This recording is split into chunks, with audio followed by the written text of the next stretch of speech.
രചന കൺമഷി. അവതരണം Shahul Malayil. Editing Faisal C N Oonjeri. Sir, meeting 10-നല്ലേ? കാറിന്റെ മുൻ സീറ്റിൽ നിന്ന് സെക്രട്ടറി രാഹുൽ ടാബ് നോക്കിക്കൊണ്ട് ചോദിച്ചു. ലാപ്ടോപ്പിൽ എന്തോ നോക്കിക്കൊണ്ടിരുന്ന ദക്ഷ് തലയുർത്താൻ മറുപടി പറഞ്ഞു. KJ ഗ്രൂപ്പായുള്ള ഡീലാണ് സർ. ഇത് കിട്ടിയ അടുത്ത 3 വർഷത്തെ പ്രൊജക്റ്റുകളൊക്കെ സേഫാ. എനിക്കറിയാം രാഹുൽ. സോറി സർ, ഒരു റിമൈൻഡർ മാത്രം. നീ ഇത്ര ടെൻഷൻ അടിക്കണ്ട, ഞാൻ അവിടെ എത്തും. കാറ് സിഗ്നലിൽ നിർത്തി ദക്ഷ വെറുതെ പുറത്തേക്ക് നോക്കി. അപ്പോഴാണ് അവൾ ആദ്യമായി കണ്ടത്. റോഡരികിൽ ഒരു ചെറിയ പൂക്കടയുടെ മുന്നിൽ നിന്നുകൊണ്ട് ഒരു വയസ്സായ സ്ത്രീയോടെന്തോ സംസാരിക്കുകയായിരുന്നു അവൾ. മുഖത്ത് നിറഞ്ഞ പുഞ്ചിരി, കയ്യിൽ കുറച്ച് മുല്ലപ്പൂക്കൾ. അവൾ എന്തോ പറഞ്ഞപ്പോൾ ആ സ്ത്രീയും ചിരിച്ചു. ആ നിമിഷം എന്തുകൊണ്ടെന്നറിയില്ല, ദക്ഷിന്റെ കണ്ണുകൾ അവളിൽ തറച്ചുപോയി. ചുറ്റുമുള്ള ശബ്ദങ്ങളെല്ലാം പെട്ടെന്ന് ഇല്ലാതായതുപോലെ അവളും അവളുടെ പുഞ്ചിരിയും മാത്രം. അവൾ മുടി ചെവിക്ക് പിന്നിലേക്ക് ഒതുക്കി. കാറ്റ് വീണ്ടും അതിന്റെ മുഖത്തേക്ക് കൊണ്ടുവന്നു. അവൾ ചിരിച്ചുകൊണ്ട് അത് വീണ്ടും ഒതുക്കി. എന്തുകൊണ്ടോ ദക്ഷിന്റെ ഹൃദയം പതിവിലും അധികം ഇടിക്കാൻ തുടങ്ങി. സർ, മറുപടിയില്ല.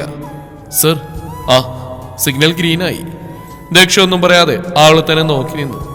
അതിനിടയിൽ ബസ് വന്നു. അവളതിൽ കയറി. ആ ബസ്സിന്റെ പിന്നാലെ പോ. ഡ്രൈവർ മുറിലൂടെ അവനെ നോക്കി. സർ, ബസ്സിന്റെ പിന്നാലെ പോന്ന്. പക്ഷെ സർ, മീറ്റിംഗ്. ഞാൻ പറഞ്ഞു കേട്ടില്ലേ? കാറുകളിൽ നിശബ്ദ പടർന്നു. ഡ്രൈവർ ബസ്സിന്റെ പിന്നാലെ കാറെടുത്തു. നമ്മൾ എന്തിനാണ് ഒരു ബസ്സിന്റെ പിന്നാലെ പോകുന്നത് സർ? നിങ്ങൾക്ക് ഭ്രാന്തായോ? രാഹുൽ നെറ്റിയിൽ കൈവച്ചു.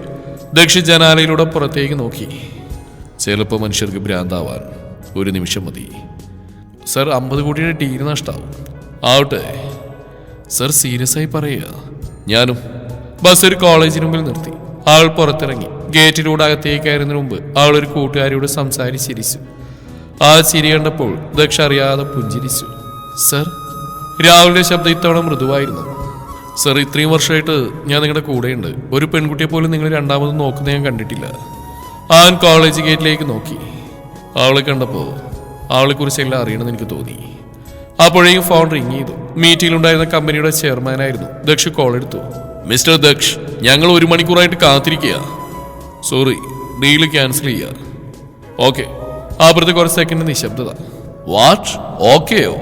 യെസ്. കോള് കട്ടായി. രാഹുൽ വിശ്വസിക്കാനാവാതെ അവനെ നോക്കി. സർ, 50 കോടിയുടെ ഡീല് പോയി. ദക്ഷിന്റെ കണ്ണുകൾ അപ്പോഴും കോളേജ് ഗേറ്റിലായിരുന്നു. അവൾ അകത്തേക്ക് പോയിരുന്നു. പക്ഷെ അവന്റെ ചുണ്ടിലെ ഒരു ചെറിയ പുഞ്ചിരി ഉണ്ടായിരുന്നു. രാഹുൽ, അവളുടെ എല്ലാ ഡീറ്റെയിൽസും എനിക്ക് വേണം. സർ, എന്തിന്? കാരണം അവൾ എനിക്ക് വീണ്ടും കാണണം. അവൻ പറഞ്ഞിട്ട് രാഹുൽ ദീർഘനിശ്വാസം വിട്ടു. ദൈവമേ, നമ്മുടെ MD സാറിന് പ്രണയം വന്നല്ലോ, രാഹുൽ പതുക്കെ പറഞ്ഞു. പിന്നീടുള്ള ദിവസങ്ങളിൽ അവൾ പോകുമ്പോഴും വരുമ്പോഴും കോളേജിന്റെ പുറത്ത് അവളെ കാണാനെത്തുന്ന ദക്ഷ പതിവാക്കി. പക്ഷേ അവൾ ഒരിക്കലും ദക്ഷിനെ ശ്രദ്ധിച്ചിരുന്നില്ല. ഒരുപാട് തവണ അവൾ ദൂരെ നിന്ന് കണ്ടു, കൂട്ടുകാരോടൊപ്പം ചിരിക്കുന്നത്, ബസ് സ്റ്റോപ്പിൽ നിൽക്കുന്നത്. പക്ഷെ ഒരിക്കൽ പോലും അവളോട് സംസാരിക്കാൻ അവൻ ശ്രമിച്ചില്ല. ഒരു ദിവസം അവൾ കോളേജിൽ വന്നില്ല. ഒരു ദിവസം എന്ന് കരുതി അവൻ സ്വയം സമാധാനിച്ചു. പക്ഷേ അടുത്ത ദിവസം അവളെ കണ്ടില്ല. ഒരാഴ്ച പിന്നിട്ടു. ഓരോ ദിവസവും അവൻ കോളേജിന്റെ മുമ്പിൽ പോയി നിൽക്കും. അവസാന നിരാശയോടെ തിരികെ പോരും. അവളെ കാണാതെ ദിവസങ്ങൾ കടന്നു പോകുമ്പോൾ ദക്ഷിണെന്തോ നഷ്ടപ്പെട്ട പോലെ തോന്നാൻ തുടങ്ങി. മീറ്റിങ്ങുകൾക്കിടയിലും അവളുടെ മുഖം മനസ്സിലേക്ക് വരും. രാത്രികളിൽ ഉറക്കം പോലും നഷ്ടപ്പെടാൻ തുടങ്ങി. അവസാനം അവന് അടങ്ങിയിരിക്കാൻ കഴിഞ്ഞില്ല. രാഹുലിനെ കൊണ്ട് അവളെക്കുറിച്ച് അന്വേഷിപ്പിച്ചു. അപ്പോഴാണ് കോളേജിൽ നിന്ന് കുറച്ചു ദൂരെ ഒരു പഴയ വീട്ടിലാണ് താമസമെന്ന് അറിഞ്ഞത്. അന്ന് വൈകുന്നേരം അറിയാതെ തന്നെ അവന്റെ കാർ ആ വീട്ടിലേക്കുള്ള വഴിയിലൂടെ പോയി. അപ്പോഴാണ് കുറച്ചു ദൂരത്തുനിന്ന് പരിഭ്രമത്തോടെ ഓടി വരികയായിരുന്നവളെ ദക്ഷി കണ്ടത്. മുഖത്ത് വിയർപ്പ് തുള്ളികൾ, കണ്ണുകളിൽ ഭയം. വഴിയരികിൽ നിൽക്കുന്ന ഓരോ വാഹനത്തിനരികിലും ചെന്ന് അവൾ ഒരേ ഒരു ചോദ്യം മാത്രം ചോദിച്ചു. ടാക്സി ഉണ്ടോ? പക്ഷെ ആരോളം ശ്രദ്ധിച്ചില്ല. ചിലർ കൈമലർത്തിപ്പോയി, ചിലർ കേൾക്കാത്ത പോലെ നടിച്ചു. അവളെ കണ്ട നിമിഷം തന്നെ അവന്റെ ഹൃദയം ഒന്ന് പിടഞ്ഞു.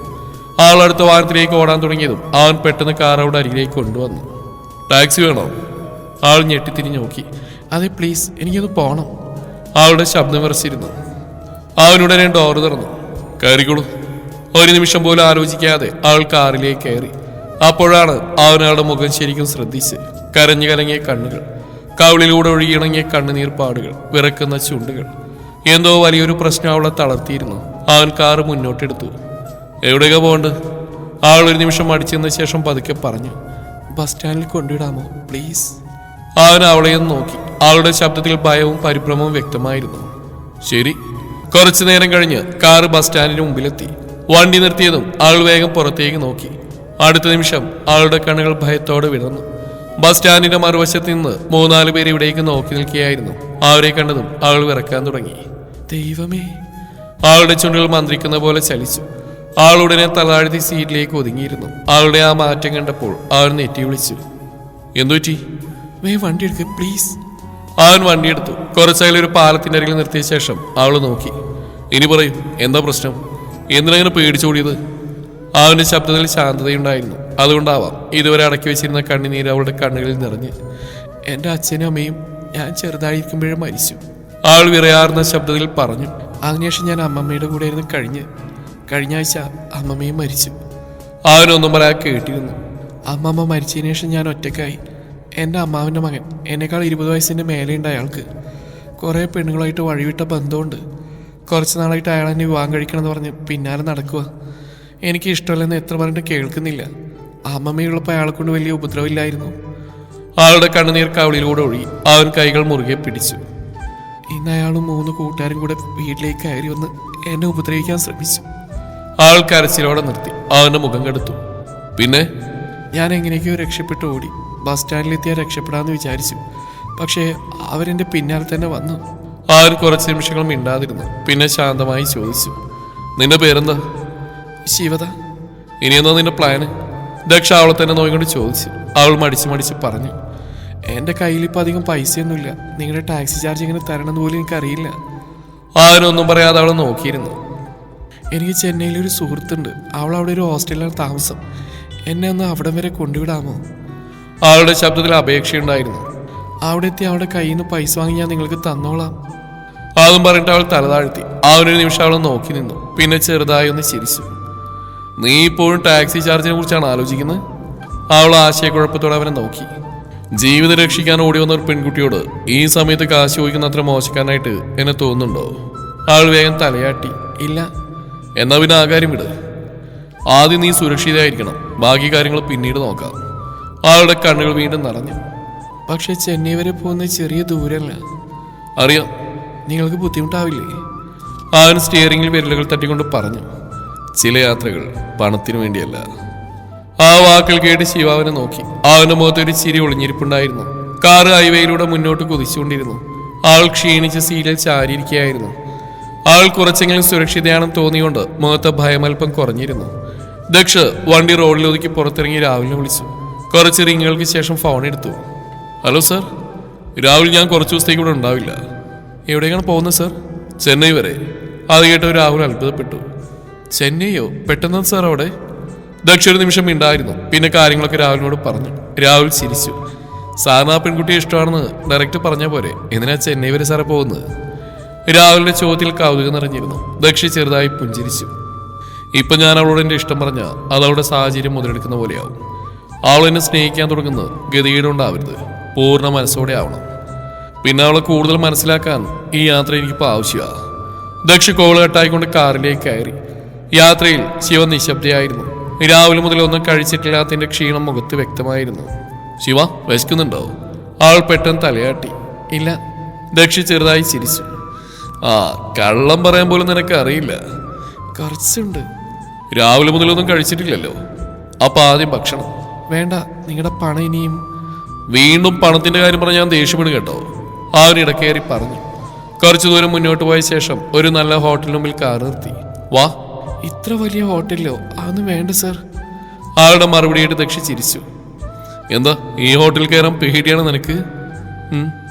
ഞാൻ ഇതുപോലുള്ള സ്ഥലങ്ങൾ ഒരിക്കലും വന്നിട്ടില്ല. ആ വാക്കുകൾ കേട്ടപ്പോൾ അവന്റെ മനസ്സിലൊരു വേദന തോന്നി. അവൾ ജീവിതത്തിൽ എത്രയോ കാര്യങ്ങൾ നഷ്ടപ്പെടുത്തിയിട്ടുണ്ടെന്ന് അവന് മനസ്സിലായി.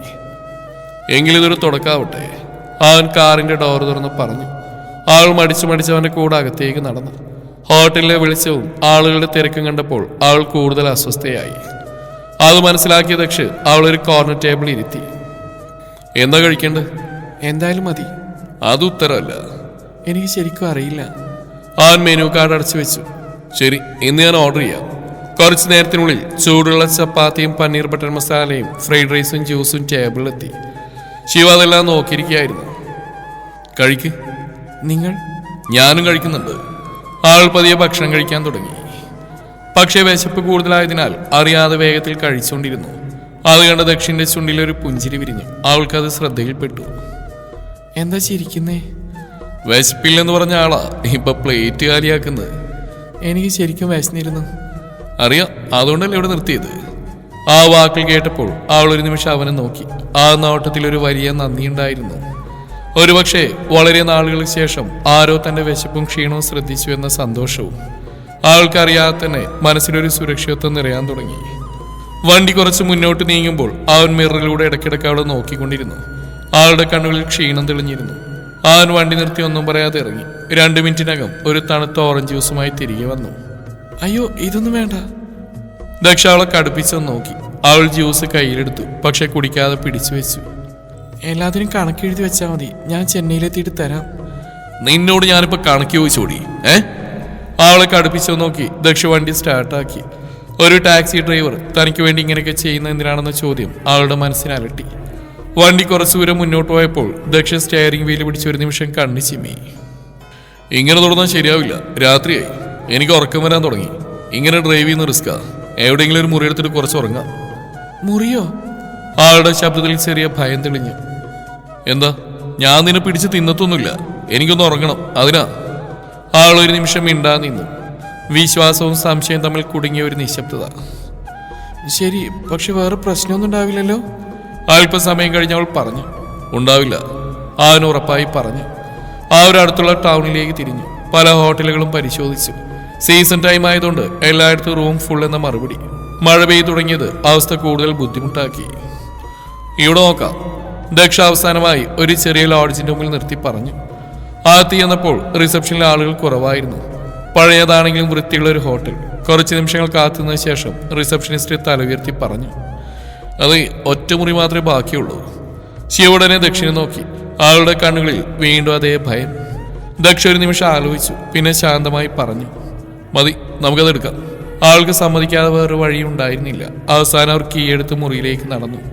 മുറി ചെറിയതായിരുന്നു. ഒരു കട്ടിൽ, ഒരു ഫാന്, ഒരു സോഫ, ഒരു ടേബിൾ, ലളിതം. ആൾ വാക്കിൽ നിന്ന് നിശബ്ദമായി ചുറ്റും നോക്കി. ദക്ഷ അവളെ നോക്കി ശാന്തമായി പറഞ്ഞു. നീ ബെഡിക്കിടക്ക്, ഞാൻ ആ സോഫയിൽ ഉറങ്ങാം. ആ വാക്കിൽ അവളുടെ ഭയം കുറച്ച് കുറഞ്ഞു. പക്ഷേ മനസ്സിലിപ്പോഴും ഒരകലവും സംശയവും ബാക്കി നിന്നു. പിറ്റേന്ന് രാവിലെ മുറിയിൽ മങ്ങിയ വെളിച്ചം പടരുമ്പോഴാണ് അവൾ കണ്ണു തുറന്നത്.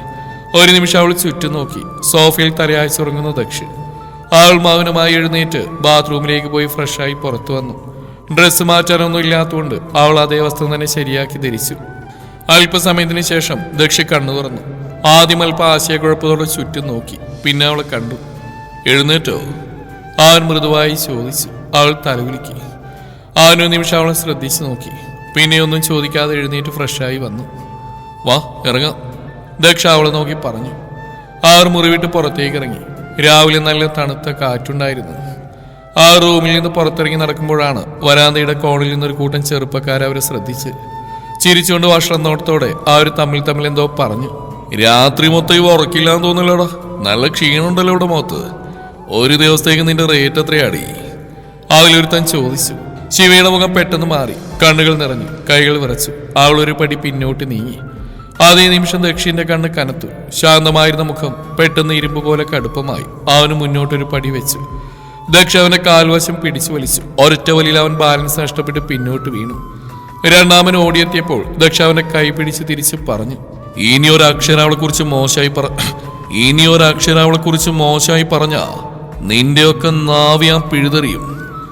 ദക്ഷിന്റെ കണ്ണിൽ ഒരു തീയുണ്ടായിരുന്നു. അവന്റെ കനത്തടിയിൽ അവരവിടുന്ന് പേടിച്ചോടി. ദക്ഷ അവളെ നോക്കി, ശബ്ദം മൃദുവാക്കി. നമുക്ക് പോവാം. ദക്ഷ അവളെ കൈ പിടിച്ച് പുറത്തേക്ക് നടന്നു. കാറ് കുറച്ചു ദൂരം പിന്നിട്ടിട്ടും അവളുടെ കണ്ണുനീർ നിന്നിരുന്നില്ല. അവൾ മുഖം തിരിച്ച് പുറത്തേക്ക് നോക്കി നിന്നു. ദക്ഷ അത് ശ്രദ്ധിച്ചു. കുറച്ചു നേരമൊന്നും പറഞ്ഞില്ല. പിന്നെ കുറച്ച് കടുപ്പത്തോടെ പറഞ്ഞു. ആരെങ്കിലും എന്തെങ്കിലും പറഞ്ഞാൽ ഇങ്ങനെ കരയാൻ നിൽക്കുന്ന എന്തിനാ? പ്രതികരിക്കാൻ പഠിക്കണം. ആളൊന്നും പറഞ്ഞില്ല. കണ്ണുനീർ കൂടുതൽ ശക്തമായി ഒഴുകി. ലോകം ഇങ്ങനെയാ, ഓരോ വാക്കിനും നീ തകരാൻ തുടങ്ങിയാ നിനക്ക് മുന്നോട്ട് പോകാൻ പറ്റില്ല. ആൾ കണ്ണുനീർ തുടച്ചു. എനിക്കിതൊന്നും ശീലമല്ല. അതുകൊണ്ടാണ് ശീലാകാൻ പറയുന്നത്. ദക്ഷ കാറ് മുന്നോട്ടെടുത്തു. കുറച്ചു നേരം അവളൊന്നും മിണ്ടിയില്ല. പിന്നെ പെട്ടെന്ന് ചോദിച്ചു. ഒരു കാര്യം ചോദിക്കട്ടെ, നിങ്ങളുടെ പേരെന്താ? അവൻ പതിയെ അവളെ നോക്കി. 2 ദിവസമായി എന്റെ കൂടെ യാത്ര ചെയ്യുന്നു. ഇപ്പോഴാണോ പേര് ചോദിക്കാൻ തോന്നിയത്? അതിനു മുമ്പ് അത്രയും പ്രശ്നങ്ങളായിരുന്നില്ലേ? ഓ, അപ്പൊ ഇപ്പൊ പ്രശ്നങ്ങൾ തീർന്നോ? ഇല്ല. ദക്ഷ് കുറച്ചേരം അവിടെ കണ്ണുകളിലേക്ക് നോക്കി. ദക്ഷു മഹേശ്വർ. ശിവ ആ പേര് മനസ്സിലൊരു വിട്ടു. എന്തുകൊണ്ടോ ആ പേര് അവൾക്ക് ഇഷ്ടമായി. നല്ല പേരാ. ദക്ഷിന്റെ ചുണ്ടിലൊരു പുഞ്ചിരി തെളിഞ്ഞു. Thank you. അപ്പൊ ഞാനെന്താ വിളിക്കേണ്ടത്? അവനൊരു പുരികമുയർത്തി. ദക്ഷ എന്ന് വിളിച്ചാ പോരെ? അത് അങ്ങനെ പേര് വിളിക്കാനൊരു മടി. പിന്നെന്ത് വിളിക്കാനാ? ആൾ കുറച്ചേരം ആലോചിച്ചു. മയ്യേട്ടാന്ന് വിളിച്ചോട്ടെ. അവന്റെ കണ്ണുകളിൽ തിളക്കം തെളിഞ്ഞു. അവൻ ആ വാക്ക് പതിയെ ആവർത്തിച്ചു. കൊള്ളാം. അപ്പൊ ഞാൻ അങ്ങനെ തന്നെ വിളിക്കാം.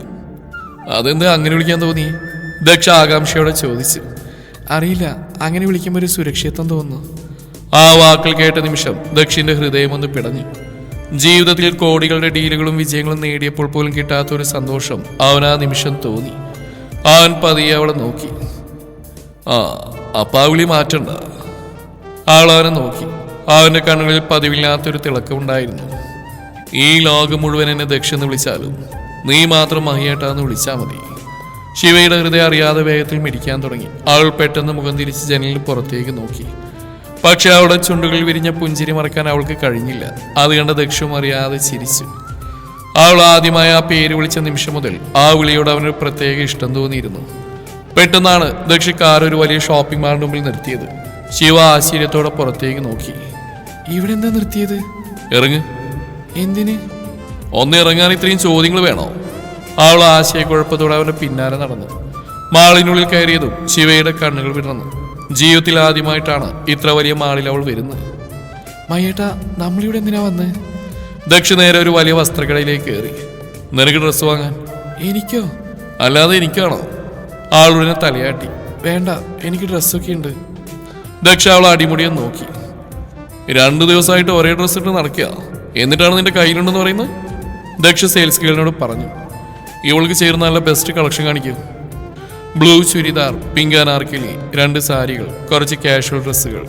ദക്ഷ കണ്ണിൽ കണ്ടതെല്ലാം എടുത്ത് ബിൽ കൗണ്ടറിലേക്ക് കൊടുക്കുകയായിരുന്നു. ശിവയുടെ കണ്ണുകൾ വലുതായി. ഇതൊക്കെ എനിക്കെന്തിനാ? ദക്ഷ ഒന്നും മിണ്ടാതെ ബില്ലിംഗ് കൗണ്ടറിലേക്ക് പോയി. ബില്ലിംഗ് കൗണ്ടറിലെത്തിയപ്പോൾ തുക കണ്ട ശിവ ഞെട്ടിപ്പോയി. ഇത്രയും പൈസയോ? എന്റെ കയ്യിൽ പണമില്ല കേട്ടോ. ദക്ഷ കാർഡെടുത്ത് അവളെ നോക്കി. ആരാണ് നിന്നോട് പണം ചോദിച്ചത്? പക്ഷെ ഞാനിതൊക്കെ എങ്ങനെ തിരിച്ചു തരാനാ? ദക്ഷ ഒരു നിമിഷം അവളുടെ മുഖത്തേക്ക് നോക്കി നിന്നു. പിന്നെ ചെറുതായി ചിരിച്ചു. ഞാൻ കണക്ക് വെച്ചോളാം. അപ്പൊ ഞാനെല്ലാം ചെന്നൈയിലെത്തിയിട്ട് തന്നോളാം. ദക്ഷ ചിരി കടിച്ചു പിടിച്ചു. തന്നാ മതി, ദക്ഷ കളിയോടെ പറഞ്ഞു. പക്ഷെ എനിക്ക് കുറച്ച് സമയം വേണം കേട്ടോ. ഇത്രയും പൈസയൊന്നും അവിടെ കയ്യിൽ ഒരുമിച്ചുണ്ടാവില്ല. ഞാനൊരു ജോലി കണ്ടുപിടിച്ചിട്ട് അയച്ചു തന്നാ മതിയോ? സമയമൊക്കെ ഞാൻ തരാം.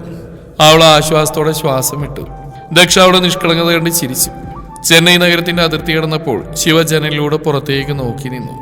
വലിയ കെട്ടിടങ്ങളും തിരക്കേറിയ റോഡുകളും അവൾക്ക് പുതുമയായിരുന്നു. മയ്യേട്ടാ, എത്താറായോ? ഇനിയും കുറച്ച് മാത്രം.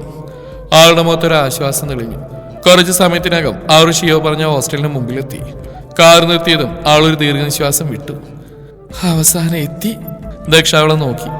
ആ വാക്കുകൾ കേട്ടപ്പോൾ അവന്റെ മനസ്സിൽ വല്ലാത്തൊരു വേദന തോന്നി. കാരണം ഈ യാത്രയുടെ അവസാനിക്കുകയാണ്. അവൾ കാറിൽ നിന്നിറങ്ങി.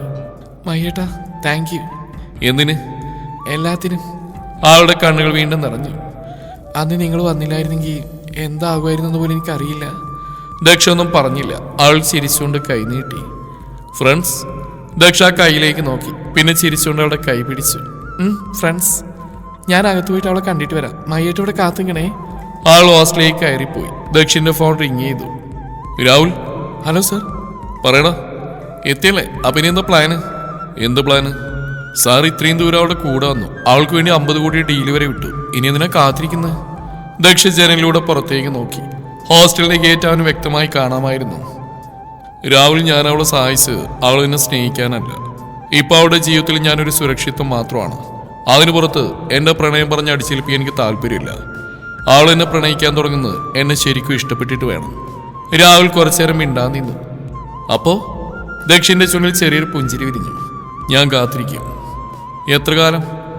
അവൾക്ക് എന്നോട് ഇഷ്ടം തോന്നുന്നവരെ. ദക്ഷ ഒരു പുഞ്ചിരിയോടെ ഹോസ്റ്റലിലേക്ക് നോക്കി. ശിവ സന്തോഷത്തോടെ ഹോസ്റ്റലിനുള്ളിലേക്ക് ഓടിക്കയറി. ഇനിയെല്ലാം ശരിയാവുമെന്ന ആശ്വാസമായിരുന്നു അവളുടെ മനസ്സിൽ. റിസപ്ഷനിൽ ചോദിച്ചതിന് ശേഷം അവളുടെ സുഹൃത്ത് താമസിക്കുന്ന മുറിയുടെ മുമ്പിലെത്തി അവൾ വാതിൽ മുട്ടി. വാതിൽ തുറന്നു മുന്നിൽ നിന്ന് സുഹൃത്തിനെ കണ്ടപ്പോൾ അവൾ കണ്ണുകൾ നിറഞ്ഞു. അനു. പക്ഷെ അനുവിന്റെ മുഖത്ത് സന്തോഷത്തേക്കാൾ പരിഭ്രമമായിരുന്നു. നീ എന്തിനാ ഇവിടെ വന്ന്? എനിക്ക് വേറെ എവിടെയും പോകാനില്ലായിരുന്നടി. കുറച്ചു ദിവസം ഇവിടെ നിന്നാ മതി. അത് നടക്കില്ല. അവന് തലതാഴ്ത്തി. ശിവയുടെ മുഖം മങ്ങി. എന്താ? ഇന്നലെ രാത്രി എൻ്റെ അമ്മ വിളിച്ചിരുന്നു. നിന്റെ കാര്യം പറഞ്ഞപ്പോൾ അമ്മ പറഞ്ഞു നിന്റെ അമ്മാവിൻ്റെ മകൻ വലിയ ഗുണ്ടയാണെന്നും അവനായുള്ള പ്രശ്നത്തിൽ ഇടപെട്ട നമ്മുടെ കുടുംബത്തിനും ബുദ്ധിമുട്ടുണ്ടാവുന്നു. നിന്നെ സഹായിച്ച് ഞാനും കുടുങ്ങരുതെന്ന് അമ്മ പറഞ്ഞു. ആ വാക്കുകൾ കേട്ട നിമിഷം ശിവയുടെ കണ്ണുകൾ നിറഞ്ഞു. അപ്പോ നീ എന്നെ കൈവിടുകയാണോ? ഞാൻ എന്ത് ചെയ്യാനടി? വീട്ടുകാർ സമ്മതിക്കാത്തോണ്ടല്ലേ? അനു, എനിക്ക് നീ മാത്രമേ ഉണ്ടായിരുന്നുള്ളൂ. സോറി. ശിവയുടെ കണ്ണുനീർ നിയന്ത്രണം വിട്ടൊഴി. ജീവിതത്തിൽ അവസാനമായി ആശ്രയിച്ച ആളും കൈവിട്ടിരിക്കുന്നു. ഒരു നിമിഷം പോലും അവിടെ നിൽക്കാൻ അവൾ കഴിഞ്ഞില്ല. കരഞ്ഞുകൊണ്ട് അവൾ തിരിഞ്ഞോടി. ഹോസ്റ്റലിന്റെ പടികളിറങ്ങി പുറത്തേക്ക് വന്നവൾ നേരെ ദക്ഷിന്റെ കാറിനരികിലേക്ക് ഓടി. ദക്ഷ ഫോണിൽ സംസാരിച്ച് നിൽക്കുകയായിരുന്നു. കരഞ്ഞുകൊണ്ട് അവൾ അവന്റെ മുന്നിൽ വന്ന് നിന്നു. എനിക്കിനി എന്താ ചെയ്യേണ്ടെന്ന് അറിയില്ല മഹിയേട്ട. അവളുടെ ശബ്ദം വിറച്ചിരുന്നു.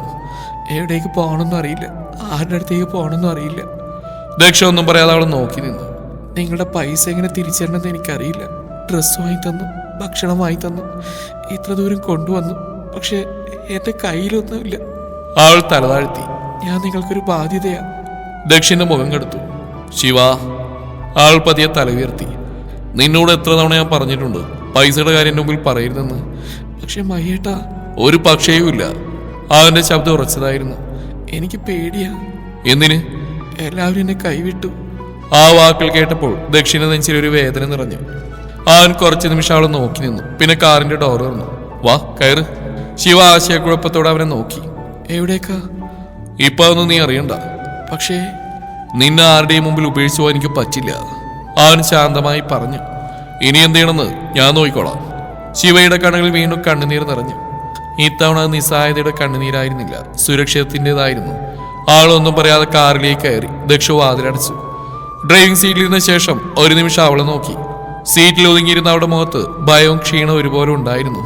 ദക്ഷ കാറ് സ്റ്റാർട്ട് ചെയ്തു. മയ്യേട്ടാ, ഞാൻ കാരണം നിങ്ങളുടെ ജീവിതത്തിൽ ഒരുപാട് പ്രശ്നങ്ങൾ വന്നല്ലേ? ദക്ഷ ചെറുതായി ചിരിച്ചു. നീയാണോ തീരുമാനിക്കുന്നത്? അല്ല, പക്ഷേ ശിവ, ചില ആളുകൾ നമ്മുടെ ജീവിതത്തിലേക്ക് വരുന്ന ഒരു കാരണവുമായിട്ടാണ്. എന്ത് കാരണം? ദക്ഷ അവളെ നോക്കി പുഞ്ചിരിച്ചു. അത് സമയം വരുമ്പോൾ മനസ്സിലാവും. ശിവക്ക് ആ വാക്കുകളുടെ അർത്ഥം മനസ്സിലായില്ല. പക്ഷേ ആ നിമിഷം ഒരു കാര്യം മാത്രം അവൾക്ക് ഉറപ്പായിരുന്നു. ഈ ലോകത്ത് ആര് കൈവിട്ടാലും മയ്യേട്ടൻ തനിക്കൊപ്പം ഉണ്ടാവുമെന്ന്. കാറ് മുന്നോട്ട് നീങ്ങിക്കൊണ്ടിരുന്നു. പക്ഷെ അവളുടെ മനസ്സെവിടെയോ കുടുങ്ങി കിടക്കുകയായിരുന്നു. അവൾ ഇടയ്ക്കിടെ ദക്ഷിണ നോക്കും, പിന്നെ പെട്ടെന്ന് നോട്ടം മാറ്റും. അവളുടെ ജീവിതത്തിൽ ഇതുവരെ ആരും അവൾക്ക് വേണ്ടി ഇത്രയും ചെയ്തിട്ടില്ല. അമ്മമ്മ ജീവിച്ചിരുന്നപ്പോൾ പോലും സ്വന്തം ആവശ്യങ്ങൾ പറയാൻ അവൾ മടിക്കുമായിരുന്നു. പക്ഷേ ഈ മനുഷ്യൻ തനിക്ക് എന്ത് വേണമെന്ന് ചോദിക്കാതെ തന്നെ മനസ്സിലാക്കുന്നു. വിശക്കുമ്പോൾ ഭക്ഷണം വാങ്ങിത്തരുന്നു, ഡ്രസ്സ് വാങ്ങിത്തന്നു, കരയുമ്പോൾ കൂടെ നിൽക്കുന്നു, പേടിക്കുമ്പോൾ സംരക്ഷിക്കുന്നു. എന്തിനാണ്? ആ ചോദ്യം അവളുടെ മനസ്സിൽ പലവട്ടം ഉയർന്നു. പക്ഷേ ഓരോ തവണയും ദക്ഷിണ മുഖത്തേക്ക് നോക്കുമ്പോൾ ഉത്തരമില്ലാതെ ആ ചോദ്യം അലിഞ്ഞുപോയി. പെട്ടെന്നാണ് കാർ ഒരു സ്പീഡ് ബ്രേക്കറിൽ ചാടിയത്. ചിന്തകളിൽ മുഴുകിയിരുന്ന ശിവ മുന്നോട്ടാഞ്ഞു. ഏയ്, ശ്രദ്ധിക്കണം. അവന്റെ ശബ്ദത്തിൽ നിറഞ്ഞ കരുതൽ കേട്ട നിമിഷം അവളുടെ ഹൃദയം ഒന്ന് പിടഞ്ഞു. സോറി, അവൾ പതിയെ പറഞ്ഞു. ദക്ഷ ചെറുതായി ചിരിച്ചു. ഇത്രയും നേരം ആലോചിച്ച്? ഒന്നുമില്ല. കള്ളം. ആളൊന്നും പറയാ ജനലിലേക്ക് നോക്കി. പക്ഷേ കവിളുകൾ ചുവന്നിരുന്നു. ദക്ഷ അത് കണ്ടെങ്കിലും ഒന്നും ചോദിച്ചില്ല. കുറച്ചു കഴിഞ്ഞപ്പോൾ ശിവ അറിയാതെ അവനെ നോക്കി. എന്തുകൊണ്ടോ ആൾക്ക് വീണ്ടും അവനെ നോക്കണമെന്ന് തോന്നി. ആ നിമിഷം ആൾക്കൊരു സത്യം മനസ്സിലായി. മയ്യേട്ടൻ അടുത്തുണ്ടെങ്കിൽ തനിക്ക് പേടിയില്ല. മയ്യേട്ടൻ കൂടെയുണ്ടെങ്കിൽ താൻ ഒറ്റക്കല്ല. ആ ചിന്ത അവളുടെ ചുണ്ടുകളിൽ അറിയാതെ ഒരു പുഞ്ചിരി വിരിയിച്ചു. അത് മിററിലൂടെ കണ്ട ദക്ഷ ഒരു പുരികമുയർത്തി. ഇപ്പൊ നിന്നെ ചിരിക്കുന്നേ? നിക ഞെട്ടി. ഞാൻ ചിരിച്ചോ? ചിരിച്ചു. കരയാനും പാടില്ല, ചിരിക്കാനും പാടില്ല എന്ന് പറഞ്ഞാൽ ഞാൻ എന്ത് ചെയ്യാനാ? ഇത് കേട്ട ദക്ഷിന്റെ ചുണ്ടിൽ ഒരു ചിരി വിരിഞ്ഞു. അപ്പൊ നിനക്കിങ്ങനെ സംസാരിക്കാൻ അറിയാം, അതെനിക്കിഷ്ടമായി. ആൾ വേഗം മുഖം തിരിച്ചു. പക്ഷേ ഹൃദയം മാത്രം നിയന്ത്രണം വിട്ട് മിടിക്കുകയായിരുന്നു. കാരണം ജീവിതത്തിൽ ആദ്യമായി ഒരാളുടെ സാമീപ്യം അവൾക്ക് ഇഷ്ടപ്പെടാൻ തുടങ്ങിയിരുന്നു. അറിയാതെ മയ്യേട്ടൻ അവളുടെ മനസ്സിലൊരു പ്രത്യേക സ്ഥാനം സ്വന്തമാക്കുകയായിരുന്നു. കാറ് ശാന്തമായി ഹൈവേ വഴി മുന്നോട്ട് പോവുകയായിരുന്നു. ശിവ പുറത്തേക്ക് നോക്കിയിരിക്കുമ്പോഴും അവളുടെ മനസ്സ് പൂർണ്ണമായി അവനിലായിരുന്നു. അവൾ പതിയെ അവരെ നോക്കി. മയ്യേട്ട, എത്ര നാളെ ടാക്സി ഓടിക്കാൻ തുടങ്ങിയിട്ട്? ഞാൻ ടാക്സി ഡ്രൈവർ അല്ല. ശിവന്ന് ഞെട്ടി അവനെ നോക്കി. പിന്നെ?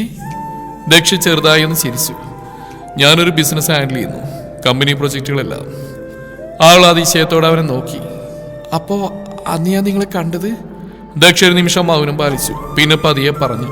അന്ന് നീ കാണാത്തോണ്ട് വരുന്നുണ്ടപ്പോ നിന്നെ അങ്ങനെ വിട്ടിട്ട് പോരാൻ തോന്നിയില്ല. അതാ ടാക്സി വേണമെന്ന് ചോദിച്ചേ. ശിവയുടെ കണ്ണുകൾ നിറഞ്ഞു. ആളുടെ കണ്ണുനീർ കവിളിലൂടെ പതിയെ ഒഴുകി. ആൾ വേഗം മുഖം തിരിച്ച് അത് മറക്കാൻ ശ്രമിച്ചു. നിങ്ങളെന്തിനാ എനിക്ക് വേണ്ടി ഇത്രയൊക്കെ ചെയ്തേ? എന്റെ ക്രൈ ബേബി, കുറച്ചു നേരം കരയാണ്ടിരിക്കോ? നീ കരഞ്ഞു കരഞ്ഞ് കാറിന്റെ അകത്ത് വെള്ളപ്പൊക്കാവാറായി. അവന്റെ മറുപടി കേട്ട് അവൾ അറിയാതെ ചിരിച്ചുപോയി. അവൾ പതിയെ കണ്ണുകൾ അടച്ചു. പക്ഷെ അവന്റെ മുഖം മാത്രം മനസ്സിൽ തെളിഞ്ഞു നിന്നു. കഠിനമായെങ്കിലും കരുതലുള്ള കണ്ണുകൾ, ചെറിയൊരു ചിരിയിൽ മറഞ്ഞു നിൽക്കുന്ന ഉറപ്പ്, ഒന്നും ചോദിക്കാത്തന്നെ മനസ്സിലാക്കുന്ന മൗനം. അവൾക്കറിയാത്തന്നെ നെഞ്ചു പിടഞ്ഞു. മയ്യേട്ടാ, ജീവിതത്തിൽ ആരും എനിക്ക് വേണ്ടി ഇങ്ങനെയൊന്നും ചെയ്തിട്ടില്ല. ഇതിനൊക്കെ എങ്ങനെയാ നന്ദി പറയണമെന്ന് അറിയില്ല. ഞാനിതുവരെ ആരോടും ഇങ്ങനെ സംസാരിച്ചിട്ടില്ല. ആരോടും ഇങ്ങനെ അടുക്കാനും തോന്നിയിട്ടില്ല. അത് കേട്ടതും ലോകം വെട്ടിപ്പിടിച്ച സന്തോഷം തോന്നി ദക്ഷിന്. ആൾ തന്നിലേക്ക് അടുക്കുന്നെന്ന സത്യം അവൻ മനസ്സിലാക്കി. കുറച്ചു കഴിഞ്ഞപ്പോൾ ദക്ഷ റോഡരിയുള്ള ഒരു കടയിൽ നിർത്തി ശിവയ്ക്ക് ഇളനീര് വാങ്ങിക്കൊടുത്തു. ഇളനീര് കുടിച്ചേർന്ന ശേഷം ദക്ഷ ഫോണിൽ ആരോടോ സംസാരിക്കുകയായിരുന്നു. അവൻ സംസാരിക്കുന്നതിനിടയിൽ ശിവ അവിടുന്ന് അല്പം മാറി നിന്നു. റോഡരികിലെ ചെറിയ കടകളും ആളുകളുടെ തിരക്കും കൗതുകത്തോടെ നോക്കിയായിരുന്നു അവൾ. ദക്ഷിന്റെ ശ്രദ്ധ മുഴുവൻ ഫോണിലായിരുന്നു. പക്ഷേ കുറച്ച് നിമിഷങ്ങൾക്കുള്ളിൽ അവന്റെ കണ്ണുകൾ അറിയാതെ തന്നെ അവളെ തേടി. അപ്പോഴാണ് അവനത് കണ്ടത്. അമിത വേഗത്തിൽ വന്നൊരു കാറ് നേരെ ശിവയുടെ ഭാഗത്തേക്ക് പാഞ്ഞു വരികയായിരുന്നു. ശിവക്കത് മനസ്സിലായിരുന്നില്ല. അവൾ ഇപ്പോഴും മറുവശത്തേക്ക് നോക്കി നിൽക്കുകയായിരുന്നു. ശിവ! ദക്ഷ ഉറക്കെ വിളിച്ചു. അവൾ ഞെട്ടിത്തിരിഞ്ഞു നോക്കിയ നിമിഷം തന്നെ ദക്ഷ ഓടിയെത്തി അവളുടെ കയ്യിൽ പിടിച്ച് തന്നെ നെഞ്ചിലേക്ക് വലിച്ചിട്ടു. കാറ് ദക്ഷിന്റെ കയ്യിലൊന്ന് ഉരസിക്കൊണ്ട് തൊട്ടുമുന്നിലൂടെ പാഞ്ഞുപോയി. ശിവ ഇപ്പോഴും ദക്ഷിണ നെഞ്ചിലേക്ക് ചേർന്ന് നിന്നു. അവളുടെ ഹൃദയം ഭയന്ന് വിറക്കിയായിരുന്നു. പക്ഷെ അതിലും കൂടുതൽ വിറച്ച ദക്ഷിന്റെ ഹൃദയമായിരുന്നു. അവനവളുടെ തോളിൽ പിടിച്ച കൈകൾ മുറുക്കി. നിനക്ക് കണ്ണുണ്ടൂടെ? അവന്റെ ശബ്ദം ദേഷ്യം കൊണ്ട് വിറച്ചിരുന്നു. ശിവ ഞെട്ടി അവനെ നോക്കി. മയ്യേട്ടാ, ഞാൻ ശ്രദ്ധിക്കണമെന്ന് ഞാൻ എത്ര പ്രാവശ്യം പറഞ്ഞ? ഒരു വണ്ടി വന്നാൽ പോലും നോക്കാതെ ഇങ്ങനെ നിൽക്കുവോ? അവന്റെ കണ്ണുകൾ ചുവന്നിരുന്നു. ശിവയുടെ കണ്ണുകൾ നിറഞ്ഞു. ഞാൻ കണ്ടില്ല. അതാ പ്രശ്നം. നീയൊന്നും കാണുന്നില്ല, ഒന്നും ശ്രദ്ധിക്കുന്നില്ല. എന്തെങ്കിലും സംഭവിച്ചിരുന്നെങ്കിൽ? ദക്ഷ ദേഷ്യത്തോടെ പറഞ്ഞു. അവന്റെ ശബ്ദം പെട്ടെന്ന് ഇടറി. ആ വണ്ടി നിന്നെ ഇടിച്ചിരുന്നെങ്കിൽ? ബാക്കി പറയാൻ അവന് കഴിഞ്ഞില്ല. ആ നിമിഷമാണ് ശിവ അത് മനസ്സിലാക്കിയത്. അവൻ ദേഷ്യപ്പെടുന്നത് തന്നോടല്ല, തന്നെ നഷ്ടപ്പെടുമെന്ന ഭയത്തോടാണ്. ആൾ പതിയെ അവന്റെ കയ്യിൽ സ്പർശിച്ചു. സോറി മയ്യേട്ടാ. ദക്ഷ മുഖം തിരിച്ചു. സോറി പറഞ്ഞെല്ലാം ശരിയാവോ? ഇനി ഞാൻ ശ്രദ്ധിക്കാം. ദക്ഷ കുറച്ച് നിമിഷങ്ങളൊന്നും മിണ്ടിയില്ല. പിന്നെ ഒരു ദീർഘനിശ്വാസം വിട്ടു. നിനക്കെന്തെങ്കിലും സംഭവിച്ചാ എനിക്കത് സഹിക്കാൻ പറ്റില്ല ശിവ. ആ വാക്കുകൾ കേട്ട നിമിഷം ശിവയുടെ ഹൃദയം ഒന്ന് പിടഞ്ഞു. അവളുടെ കണ്ണുകൾ അവന്റെ കണ്ണുകളിൽ ഉടക്കി. ആദ്യമായിട്ടാണ് ഒരാൾ തന്റെ ജീവനേക്കാൾ വിലപ്പെട്ടതായി തന്നെ കാണുന്നുവെന്ന് അവൾക്ക് തോന്നിയത്. ദക്ഷ പെട്ടെന്ന് നോട്ടം മാറ്റി. വാ, കാൽ കയറ്. അവൻ മുന്നോട്ട് നടന്നു. പക്ഷെ കാറിലേക്ക് നടക്കുമ്പോൾ ശിവയുടെ ചുണ്ടുകളിൽ ചെറിയ പുഞ്ചിരി വിരിഞ്ഞിരുന്നു. കാരണം അവന്റെ ദേഷ്യത്തിനുള്ളിൽ പോലും നിറഞ്ഞിരുന്ന് സ്നേഹം മാത്രമാണെന്ന് അവൾ തിരിച്ചറിഞ്ഞിരുന്നു. കാറിന്റെ അടുത്തെത്തിയപ്പോഴാണ് ശിവയുടെ കണ്ണ് ദക്ഷിന്റെ കയ്യിലേക്ക് പോയത്. അവൾ പെട്ടെന്ന് നിശ്ചലമായി. ദക്ഷിന്റെ വലതുകൈയുടെ മുട്ടിനടുത്ത് ചോര നിറഞ്ഞു നിൽക്കുകയായിരുന്നു. തൊലി ഉരിഞ്ഞു പോയിരുന്നു. മയ്യേട്ടാ, കൈ ചോര. അവളുടെ ശബ്ദം വിറച്ചു. ദക്ഷൻ നോക്കി. ഇത് ചെറിയൊരു മുറിവല്ലേ? ചെറിയതോ? അവളുടെ കണ്ണുകൾ നിറഞ്ഞു. അവളെ രക്ഷിക്കാൻ ഓടി വന്നപ്പോൾ കാറിൽ കൈയുരസിയാണെന്ന് അവൾക്ക് മനസ്സിലായി. എന്നെ രക്ഷിക്കാൻ വന്നിട്ടില്ല ഇങ്ങനെയായത്? അവളുടെ കണ്ണുനീർ വീണ്ടും ഒഴുകാൻ തുടങ്ങി. നീ വീണ്ടും തുടങ്ങിയോ? ഇതിനു മാത്രം കണ്ണുനീര് നിനക്ക് എവിടുന്ന? ഒരുമാതിരി ഡാം തുറന്നിട്ട പോലെ. ദക്ഷിൺ നെറ്റിയിൽ കൈവച്ചു. അവൾ എന്റെ കൈ പിടിച്ചു. വേദനിക്കുന്നില്ലേ? ആ സ്പർശനത്തിൽ ദക്ഷിന്റെ ഹൃദയം ഒന്ന് പിടഞ്ഞു. ഇത്ര കരുതലോട് ആരെങ്കിലും തന്റെ കൈ പിടിച്ച അവസാനമായി എപ്പോഴാണെന്ന് പോലും അവന് ഓർമ്മയില്ലായിരുന്നു. ഇല്ല. കള്ളം, ചോര വരുന്നുണ്ട്. ആളുടനെ പറഞ്ഞു. അത് ചോരയുടെ ജോലിയാ. അവസരം കിട്ടിയാൽ പുറത്തേക്ക് വരും. അവന്റെ മറുപടി കേട്ടിട്ട് അവൾക്ക് ചിരി വന്നില്ല. ഫസ്റ്റ് എയ്ഡ് ബോക്സ് ഉണ്ടോ? ദക്ഷ അവളെ നോക്കി. ആളുടനെ കാറിന്റെ ഡോർ തുറന്ന് അകത്ത് കയറി ബോക്സിൽ നിന്ന് ഫസ്റ്റ് എയ്ഡ് കിറ്റ് എടുത്തു. കൈ ഇങ്ങോട്ട് നീട്ടു. വേണ്ട, ഇതൊന്നും വലിയ കാര്യമൊന്നുമല്ല. നീട്ടാ പറഞ്ഞാൽ നീട്ടിയാ മതി. ശിവ ആദ്യമായി അവനോട് അല്പം ദേഷ്യപ്പെട്ടു. ദക്ഷ ഒന്ന് പുരികമുയർത്തി. ഓ, ഇപ്പൊ ഓട്ടിടാനും തുടങ്ങിയല്ലോ. ആളൊന്നും പറഞ്ഞില്ല. അവന്റെ കൈ സ്വന്തം കൈകളിലേക്ക് എടുത്തു.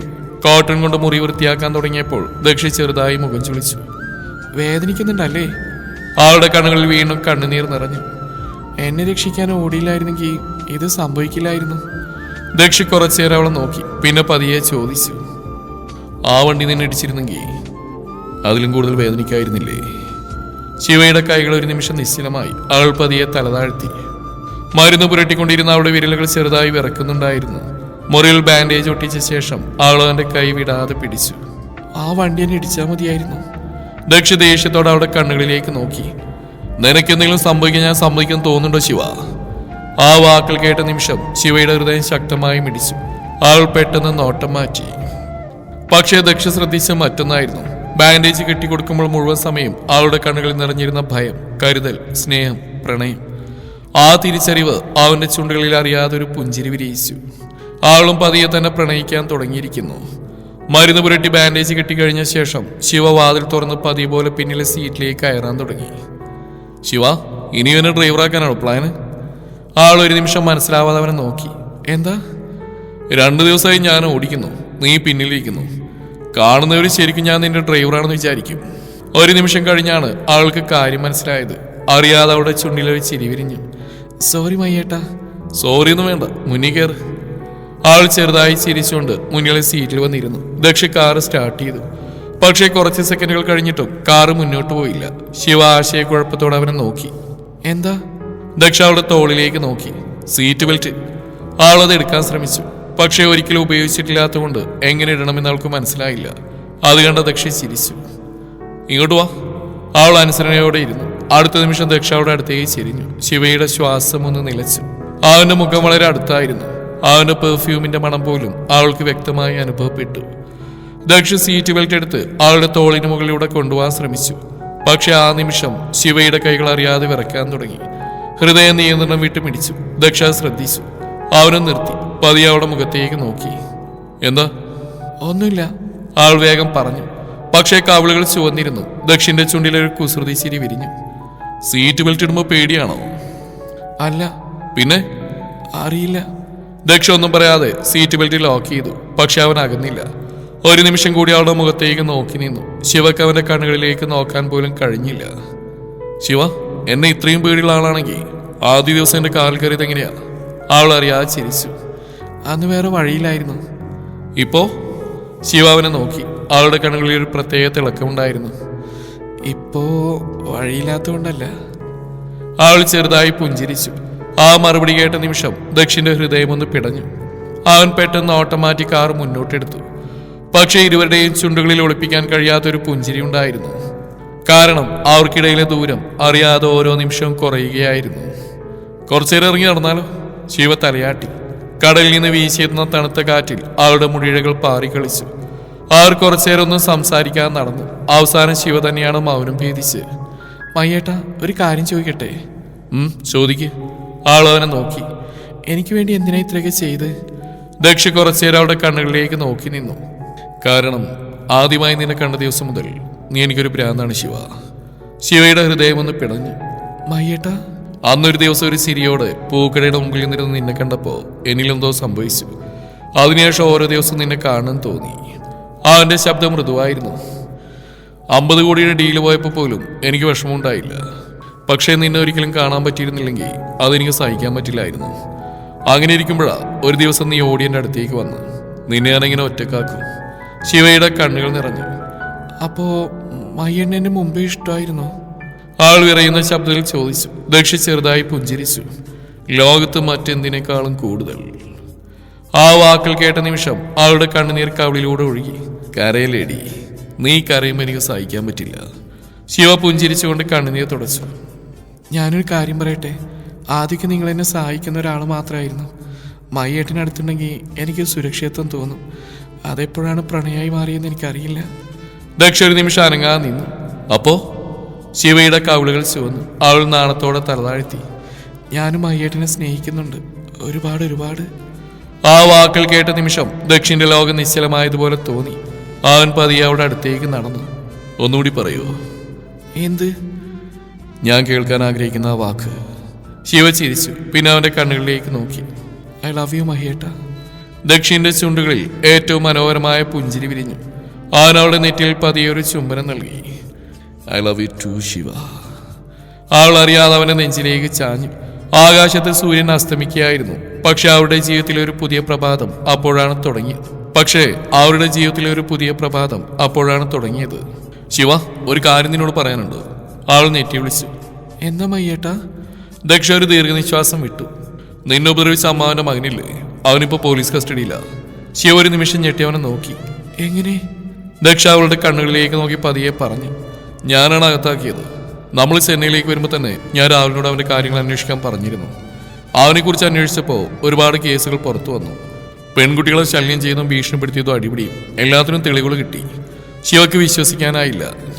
ആളുടെ കണ്ണുകൾ നിറഞ്ഞു. അപ്പോ ഇനി അവൻ എന്നെ തേടി വരില്ലേ? ദക്ഷ ഒരുപടി മുന്നോട്ട് വന്ന് അവളുടെ മുഖം തന്റെ കൈകളിൽ കോരിയെടുത്തു. ഇല്ല, ഈ ജന്മത്തിൽ ആരും നിന്നെ ഉപദ്രവിക്കാൻ ഞാൻ സമ്മതിക്കില്ല. അവന്റെ ശബ്ദം ഉറച്ചതായിരുന്നു. ആ വാക്കുകൾ കേട്ട നിമിഷം ശിവയുടെ കണ്ണുനീർ നിയന്ത്രണം വിട്ടൊഴുകി. മഹിയേട്ടാ. അവൻ അവിടെ നെറ്റിയിൽ പതി അവനെ നെറ്റിമുട്ടിച്ചു. നിന്നെ സുരക്ഷിതയാക്കുക എന്നത് എന്റെ ഉത്തരവാദിത്വമാണ്. എന്തിനാ എനിക്ക് വേണ്ടി ഇത്രയൊക്കെ ചെയ്യുന്നത്? ശിവ കരച്ചിലിനിടയിലും ചോദിച്ചു. ദക്ഷ അവളുടെ കണ്ണുകളിലേക്ക് നോക്കി. കാരണം നീ എന്റെ പെണ്ണാ. ആ വാക്കുകൾ കേട്ട നിമിഷം അവളുടെ ഹൃദയമൊന്ന് പിടഞ്ഞു. ഇനി നിന്റെ കണ്ണിൽ ഞാൻ പേടി കാണരുത്. നിന്റെ അമ്മാവന്റെ മകനായാലും വേറെ ആരായാലും നിന്നെ നോക്കിയൊരു വിരൽ ഉയർത്തിയാൽ ആ വിരൽ പോലും പിന്നെ അവർക്ക് ഉണ്ടാവില്ല. ദക്ഷിന്റെ കണ്ണുകളിൽ നിറഞ്ഞ സംരക്ഷണം കണ്ടപ്പോൾ ശിവ അറിയാതെ അവന്റെ നെഞ്ചിലേക്ക് ചേർന്നു. എനിക്ക് പേടിയില്ല മയ്യേട്ടാ, എന്റെ കൂടെ മയ്യേട്ടനുണ്ടല്ലോ. ആ മറുപടി കേട്ട് ദക്ഷിന്റെ ചുണ്ടുകളിൽ പുഞ്ചിരി വിരിഞ്ഞു. അവൻ അവളെ കൂടുതൽ ചേർത്ത് പിടിച്ചു. കുറച്ചു ദിവസങ്ങൾക്ക് ശേഷം കഴുത്തിലെ താലിൽ പിടിച്ച് മുറിയിലെ മങ്ങിയ വെളിച്ചത്തിൽ നാണത്തോടെ തലാഴ്ത്തിയിരിക്കുകയായിരുന്നു ശിവ. ദക്ഷ അവളെ നോക്കി ചിരിച്ചു. എന്താ മയ്യേട്ട ഇങ്ങനെ നോക്കുന്നത്? ഒരു കണക്ക് തീർക്കാറുണ്ട്. എന്ത് കണക്ക്? ദക്ഷി കട്ടിൽ അവളുടെ അടുത്തേക്ക് നീങ്ങിയിരുന്നു. നീ തന്നെയല്ലേ പറഞ്ഞ് എല്ലാത്തിനും കണക്ക് വെച്ചോളാൻ? അതെ. അപ്പൊ ആ കണക്കിന്റെ മുതലും പലിശയും ഇന്ന് വേണം. എന്റെ കയ്യിൽ പൈസ ഇല്ല മയ്യേട്ടാ. ആര് പൈസ ചോദിച്ചു? അവൻ കുസൃതിയോടെ ചോദിച്ചു. ശിവയുടെ കവിളുകൾ ചുവന്നു. പിന്നെ? ദക്ഷ അവളെ തന്നിലേക്ക് വലിച്ചടുപ്പിച്ച് കവിളുകളിൽ ചുംബിച്ചു. ഇതുപോലെ തന്നിട്ട് കടം വീട്ടിയാ മതി മയ്യേട്ടാ. അവൾ നാണത്തിൽ മുഖം മറച്ചു. ദക്ഷ ചിരിച്ചു. തന്നില്ലെങ്കിൽ ഞാൻ പിടിച്ചു വാങ്ങും. ഭീഷണിപ്പെടുത്തുവാണോ? ആ, ആണെന്ന് കൂട്ടിക്കോ. ശിവയുടെ ഹൃദയം വേഗത്തിൽ മിടിച്ചു. അവൾ കുറച്ചേരം അവനെ നോക്കി നിന്നു. പിന്നെ നാണത്തോടെ അവന്റെ കവിളിലേക്ക് ചെരിഞ്ഞൊരു ചെറിയ ചുംബനം നൽകി. അത് കഴിഞ്ഞ ഉടനെ അവൾ മുഖം താഴ്ത്തി. ഇത് പലിശ പോലും ആയില്ല, സാരമില്ല, കടം പതുക്കെ വീട്ടിയാ മതി, അവൻ കളിയായി പറഞ്ഞു. ശിവ നാണത്തിൽ അവന്റെ തോളിൽ ചെറുതായി അടിച്ചു. മയ്യേട്ടാ. ദക്ഷ അവളുടെ കൈ പിടിച്ചു. എനിക്ക് നിന്റെ സ്നേഹം മതി ശിവ. ബാക്കിയെല്ലാ കണക്കുകളും തീർക്കാൻ ജീവിതകാലം മുഴുവൻ ബാക്കിയുണ്ടല്ലോ. ആ വാക്കുകൾ കേട്ടപ്പോൾ ശിവയുടെ കണ്ണുകൾ നിറഞ്ഞു. അവൾ പതിയെ അവന്റെ തോളിലേക്ക് ചാഞ്ഞു. ദക്ഷ അവളുടെ നെറ്റിയിൽ സ്നേഹത്തോടെ ഒരു ചുംബനം നൽകി. ആ രാത്രിയിൽ അവർക്ക് തമ്മിൽ പറയാൻ ഒരുപാട് സ്വപ്നങ്ങളും പങ്കുവെക്കാൻ ഒരുപാട് സന്തോഷങ്ങളും ഉണ്ടായിരുന്നു.